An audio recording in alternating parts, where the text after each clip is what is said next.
What were the offerings made during the Feast of Trumpets and the Day of Atonement of the Law of Moses? This is the question that we seek to answer today as we continue our verse-by-verse study of the book of Numbers on Walking Through the Bible. Glory of his cross.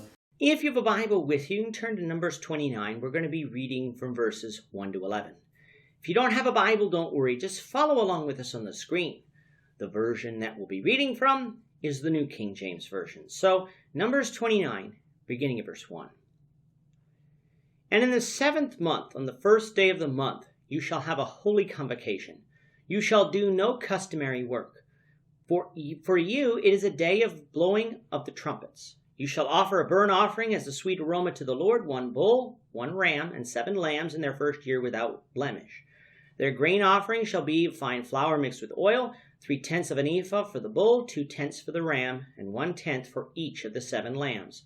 Also 1 kid of the goats as a sin offering to make atonement for you, besides the burnt offering with its grain offering for the new moon, the regular burnt offerings with its grain offering, and their drink offerings according to their ordinance, as a sweet aroma, an offering made by fire to the Lord.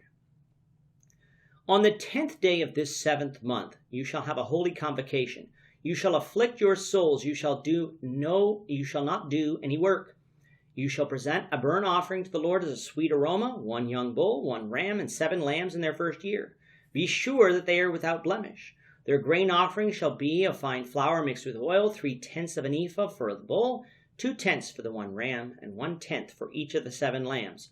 Also 1 kid of the goats is a sin offering, besides the sin offering for atonement, the regular burnt offering with its grain offering, and their drink offerings. In chapter 28, and continuing on through the rest of this chapter, we have been looking at the regular offerings that were to be offered by the priests on behalf of the children of Israel. These sacrifices were not replacements for individuals offering sacrifices of their own. They were on top of that. Nor did these sacrifices remit sin, as the blood of bulls and goats could not do that. Only the shed blood of Christ could do that. We have found that there were daily, weekly, monthly, and yearly sacrifices to be offered. Each offering differed in the number of animals offered, but so far we've seen that if we count from the time Israel was at Mount Sinai through the time that Christ died, and did not omit the time of captivity, that Israel offered about 1,440,546 lambs, 59,160 bulls, 29,580 rams, and 29,580 goats. That's a lot of animals not to remit sin, and we're not done yet. We've now come to the 7th month of the year, which was both a solemn month, for it contained the Day of Atonement, but was also a joyful time of the year because of the Feast of Tabernacles. The Feast of Trumpets occurred on the 1st day of the 7th month, while the Day of Atonement was on the 10th day of the 7th month.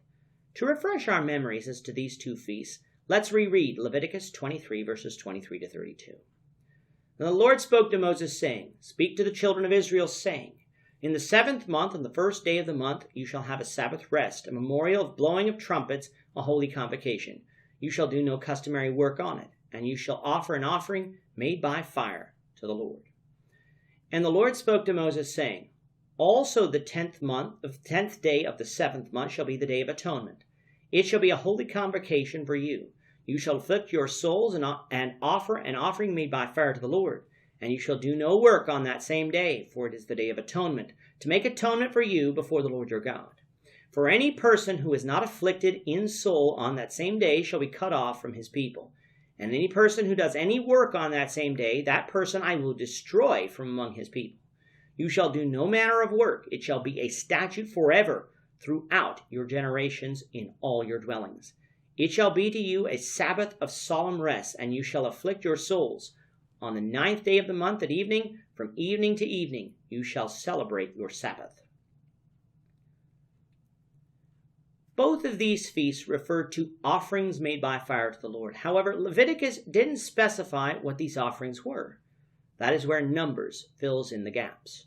For the Feast of Trumpets, 1 young bull, 1 ram, and 7 lambs in their first year without blemish, and 1 goat as a sin offering were offered. The proper grain and drink offerings were also to be made. Now, because the Feast of Trumpets also coincided with the monthly offerings, it was noted that this sacrifice did not replace that offering. It would be in addition to it. Perhaps that is why only one bull was offered here, because the monthly sacrifice would have included 2 additional bulls. Thus, more preparation would need to be made. For the Day of Atonement, we know that from Leviticus 16 that special sacrifices were offered by the high priest, but the sacrifices listed here in Numbers 29 would not replace those. Again, they would be in addition to them. On the Day of Atonement, 1 young bull, 1 ram, and 7 lambs of the first year without blemish, along with 1 kid of the goats as a sin offering, would be offered. Included in these sacrifices would be the proper grain and drink offerings.